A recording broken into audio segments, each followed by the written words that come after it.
Installing a controller module. If you have not already done so, close the air duct.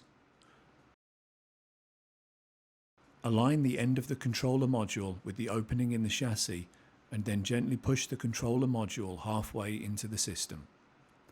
Note: do not completely insert the controller module into the chassis until instructed to do so. Only connect cables to the management and console ports so that you can access the system to perform the tasks in the following sections. Plug the power cord into the power supply.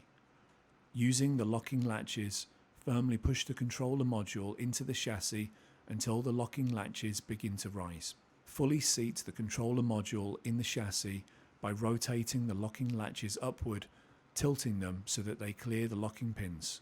The controller module begins to boot as soon as it is fully seated in the chassis. Be prepared to interrupt the boot process.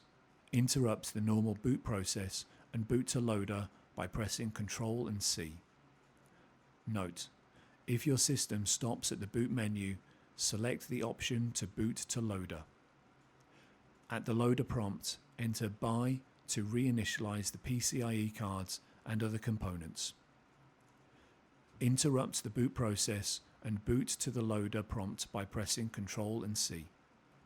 If your system stops at the boot menu, select the option to boot to loader. After installing the controller module, complete the following actions. Set and verify the system time. Run diagnostics. Restore the controller module to operation after running diagnostics. Refer to the education course for the procedure.